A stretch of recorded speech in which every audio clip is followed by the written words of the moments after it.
On a difficult night in the West Midlands, Nottingham Forest rolled up their sleeves and battled. When it came to determination and grit, the back four in particular worked hard to get the job done. Alexander Milosevic and Yohan Benalouane repeatedly put their head in where it hurt, put their bodies on the line.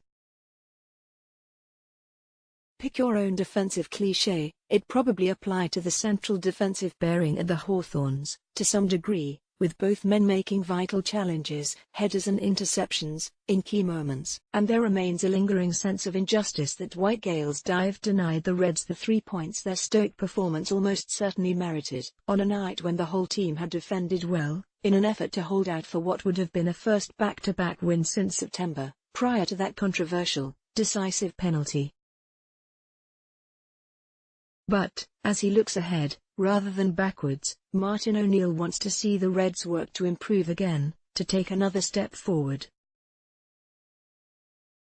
And, for the Reds manager, that means adding some intelligence to their industry at the back. He wants to see Forest find some guile, to go with their grit, within the back four. Do you know what, I still want intelligent defenders. I want players to compete when it is there to compete, said O'Neill. But I don't want them trying to win tackles that are an impossibility for them to win. I don't want them coming through the back of opposition players. In this day and age, you have a few centre forwards and midfield players who are very clever and will go down. Some of our tackles, some of our defending needs to be a wee bit more intelligent. Milosevic and Benalouane certainly looked a decent potential partnership in the making, even if, understandably, O'Neill was reticent to draw too many conclusions from one game. It is hard to make out that just yet, because it is quite early, said O'Neill, when asked about their potential as a duo. Milosevic played on the right-hand side and looked more accustomed to that. I think Benalouane can play either side. Milosevic looks as though he might be a decent signing, he just needs to get properly fit. We might get Tobias Figueiredo back at some stage or another, and we might get Big Michael Dawson back too. If some people are holding the fort at the moment, that is good news. I thought they did fine during the game. O'Neill says Tende Daraqua is also pushing for a chance at right back, but makes no bones about the fact that he must earn his opportunity, following his sending off at Reading. He missed the 3 games through suspension. But he is back in contention now, he said. It was a foolish challenge at the time.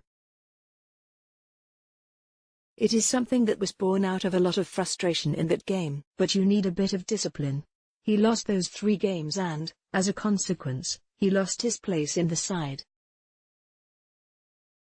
He is back in contention now and we will see what happens. Matty Cash still has a problem with his Achilles. He had a cut on his Achilles, which is healing and would not bother him too much. But the Achilles is still a bit of a problem. I think they are assessing things. But he is desperate to get back in as quickly as possible. We will be in a better position to know what the situation is next week. We have a couple of other niggles as well, but I am hoping the players concerned come through that.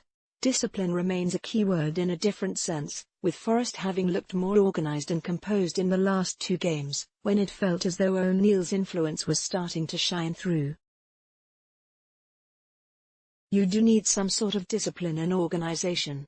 The players are working very hard.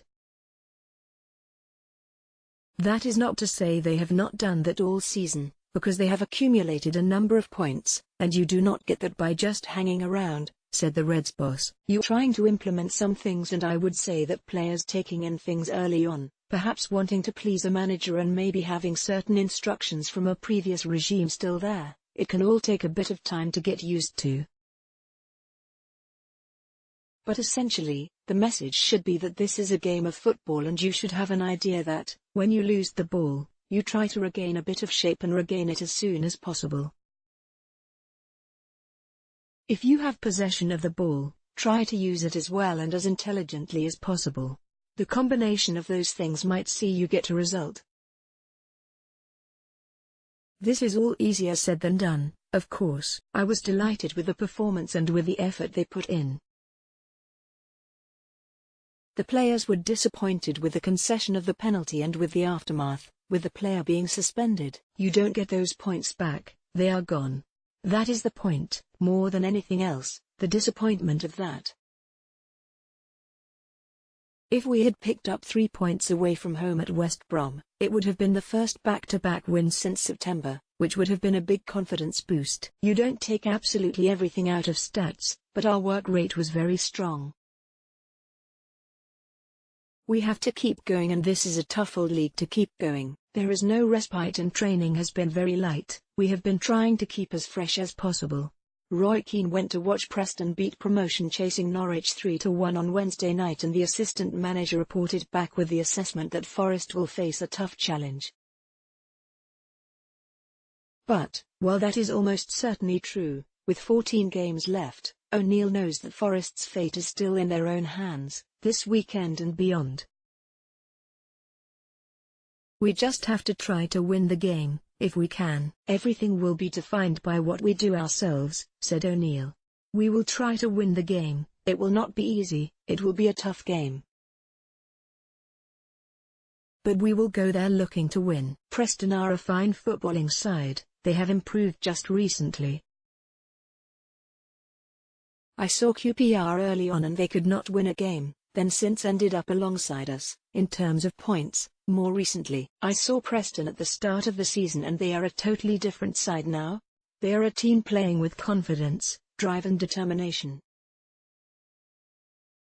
Roy went up to the game and he said Preston were very good, that they played very well against Norwich, who are going strongly themselves. It will be a tough old game for us, because that win will have boosted their confidence. We will expect a tough game, because that is what it will be. But, if O'Neill can keep cajoling minor improvements from his Forest side, it will be a tough game for Preston as well.